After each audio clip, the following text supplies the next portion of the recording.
Was I shocked Yeah. when Jay said the line in Picasso Baby? Yes, because we've talked about that. We have a history that supersedes music, and we know how this business works. We sit back and we laugh at those rumors. We laugh at that. I think he began to feel the pressure because people were saying my age, the age thing. She was 15, 14. She was 15, 14. And after a while, that gets to a person. The Jay I know, the Sean I know, never comes out of character. So I never stuck my tongue in the Fox's box, but damn if I ain't open Pandora's box. They try to slander your man on CNN and Fox. My Miranda just don't stand a chance. Looks like the ball has already started rolling in Jay's direction. And based on what we have already gathered so far, it's going to be hitting him hard. Especially when we have someone like Foxy Brown allegedly speaking her truth. Baby, it's over for Jay-Z. It's over based. On reports behind the scenes, Foxy has been saying that she's finally ready to speak her truth. And it's as messy as you can imagine. So what I realize is most people are hypocritical. They stuck on words. That's why they ignore most people's actions like celebrities. That's why they ignore our actions for so long. When he was child, that's why they ignored Jay-Z's action. When Foxy Brown came out and said he was putting that harsh in the Source magazine. Remember that interview? You might be too young. Foxy Brown came out and said Jay-Z was she was 16. So by now you've probably seen the lawsuit from a Jane Doe who said in her filing against Diddy that both Diddy and Jay-Z took turns forcing themselves on her when she was just 13. While another female celebrity watched, according to the lawsuit, Jane Doe was dropped off at the VMAs at Radio City Music Hall by a friend, and she did not have a ticket.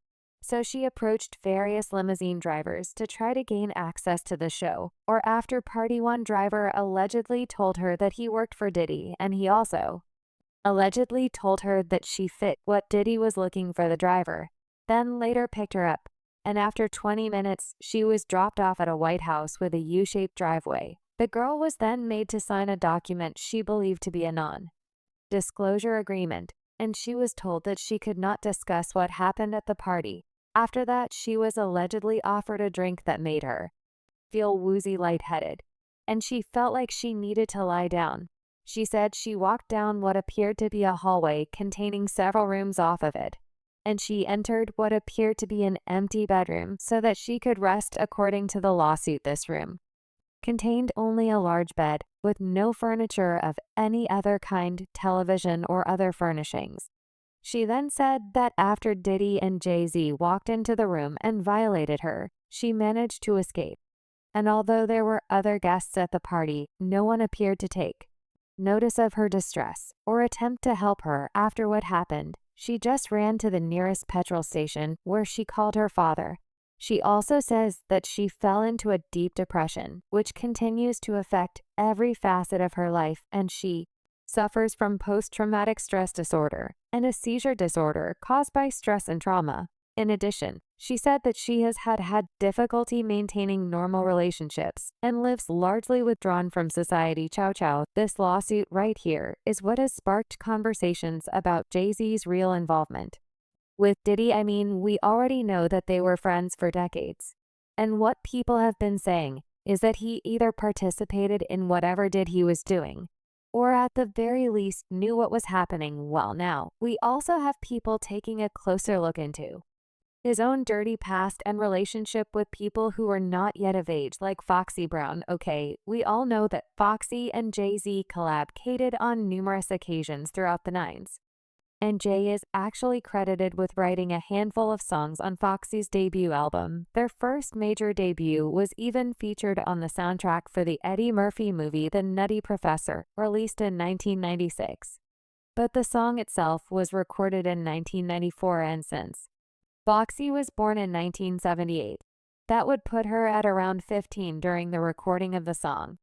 And at 15, Foxy was already singing about her friends, telling her that her man, aka Jay-Z, was sleeping around, but she didn't mind because he allegedly kept her in diamonds and leathers. Another song that Chico wrote was Alana, which featured the lyrics "True Absolute Vodka, Straight Shots for the Has-Been, and Have Not Dollar Dollar Bill, and It Don't Stop, We Moving Up, First the Mansion, then the Yacht Sound Proper, Straight Cash Got Blood."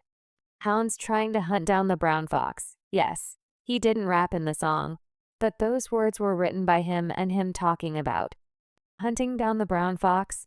We see what you were doing. Jay and I won't even get into the details of other songs that were just so graphic and recorded when Foxy was around 156. So other than working together, there were also allegations that Foxy and Jay-Z were an item, which in and of itself was a problem considering Foxy's age. Like, why would a man pushing 30 be in a relationship with a literal teenager? Apparently, Jay even funded her shopping trips, all while paying for her hair and nail salon visits while she was still in high school. In fact, someone who went to school with Foxy also said he used to pick her up when she went to high school. "She went to my school, John Dewey, then BC. Then Westinghouse night classes, he used to pull up to Westinghouse for her. Biggie D used to pick her up too. But they were legit friends, everybody knew her and Jay were together." Then to make matters worse for those who recall, there were even allegations of a tape out there of Foxy and Jay-Z having a threesome with Jamie Foxx. Based on the rumors that were making rounds, Jay-Z signed Foxy to multiple gag orders after Jamie and Jay engaged in a threesome, and that not long after the incident, the tape was ironically robbed from her home. But when those allegations came out, Foxy said the report was complete BS, telling TMZ, "The atrociousness of this story sickened me to my stomach, and everyone involved will be contacted by my attorney in all my years in the music industry. These are the most disgusting and disrespectful allegations I've ever experienced. This fictitious story, with no audio, visual, or written interview, clearly was concocted with malicious intent." Well, we also had people saying that Jay-Z probably paid Foxy to say that the tape doesn't exist and that the rumors were false. And considering we were talking about Jay-Z, baby, this is something right up his alley. He has paid people to do so much worse, and even though they denied their relationship, the receipts were all over. And everyone was talking about it, from Wendy Williams to NAS, even talking about the relationship in his song Ether, where he said, Foxy got you hot 'cause you kept your face in a pea. What you think? You getting girls now 'cause of your looks." Then there was Nick Cannon, who also tried to get some answers from Dame Dash about Foxy Brown's age when she got signed. But Dame Dash was just like, "I wasn't paying attention to Foxy Brown. I didn't sign Foxy Brown." Did I sign her? It sounds like you. All I'm saying is, like in this industry, when we live in these glass houses, it seems like you got a question for Jay. Ask him. Don't ask me his questions, bro. I'm not taking it. I'm not just, okay. Y'all can keep asking me questions. We're moving on. Y'all keep asking me questions y'all want to ask him, because he ain't here. Ask him. Do with that, and I don't even know nothing about that. And now I don't even want to remember nothing about that. You don't want to remember. I didn't even think about Foxy Brown. I'm like, why you asking me about Foxy Brown? You know, it has also been said that once Jay-Z was done with Foxy, he not only dumped her, but he also made sure that she would not succeed in the music industry by using his influence to blacklist her. That would explain why, although she is extremely talented, Foxy's career sort of went down the drain, reportedly. It was also because of Jay-Z using and dumping her that Foxy became depressed and started act up and getting in trouble. For reference, when she was 17, Foxy received a 30-day suspended sentence and 80 hours of community service after she spat on 2 hotel workers.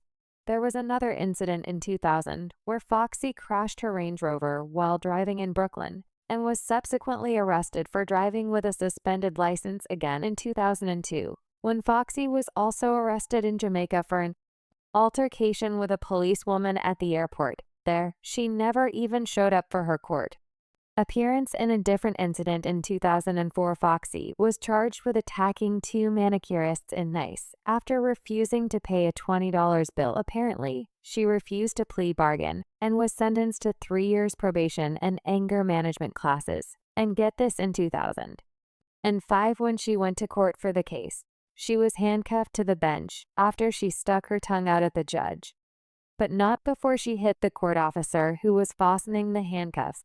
She also refused to apologize until she was threatened with 30 days in jail for contempt. Well, with everything that has come up about Jay-Z, we had people on social media calling on Foxy to comment and clear things up. She actually made a cryptic reference to Diddy's case a few days after Cassie's lawsuit went viral, when she took to her Instagram stories to share a screenshot of a text conversation between herself and Darryl Brown, where Darryl was like, "You are thankful. I'm thankful. I'm so glad you didn't get caught up in that. Diddy is when he tried to sign you. God bless you." And Baby C, in response, Foxy wrote, "Dead. Though did he gave me miss for me. It was the best of both worlds. DJM and Bad Boy collabo. Super checkmate. Okay." It may have looked like she didn't have anything negative to say back then, but reportedly the tune. As Chang, I know that prosecutors were already eyeing Foxy Brown, as they believe she has critical information that can place Keedy in Las Vegas. The night Tupac was marked, they believe that Foxy Brown briefly interacted with Keedy that day in Vegas and shortly before. Pac was UN alive the same day. And you want to know how they figured out that Foxy interacted with Keedy that day, honey? This is information law enforcement lifted from Keedy's memoir Compton Street Legend, where he specifically said that he met Foxy that night. The extract from the book that details PD interacting with Foxy in Vegas while receiving a firearm from Eric Von Zip says, "As I walked up to the driver's side window, I noticed that the rapper Foxy Brown was in the car with Zip. So he instructed her to step out of the car and motioned for me to jump in. Zip had a hidden compartment that he opened up, reached in and pulled a black 40 Glock out. He turned to me and said, 'It's time to get the money.' Zip handed me the 17, which I promptly put down the back waist of my pants. I hopped out of the car, held the door open for Foxy Brown to get back, and closed the door, and they pulled off Keedy's own account," is what the prosecutors are banking on. And while questioning her about Diddy, I'm sure they will also try to get information about Jay-Z, who is also already on the FBI's radar. The thing is, if the prosecutors can get Foxy to confirm that Keedy was in Vegas and met with Zip, like he said in the book, then the trail could lead back to Diddy. And here's where Jay-Z comes in. We know that there's an even bigger case involving Diddy and money laundering and his ties to the RICO enterprise. And Jay-Z's name has also come up a few times with regards to the same. So if the authorities follow the money as far back as when Bad Boy Records was formed, they will surely find ties to Jay-Z because he was working very closely with Diddy. In addition, the feds have reportedly also been looking into Jay-Z's connection to Hollywood rings that transport young girls across borders. And they already questioned Rihanna's former publicist about his involvement with young girls, because Jay was allegedly also hooking up with Ruby again. Foxy could also come in handy here as well. Like I said, it's already not looking good for Jay, and Foxy could be the nail in his coffin. Honestly, I can't wait to see how this unfolds. But meanwhile, let me know your thoughts so far in the comments section down below.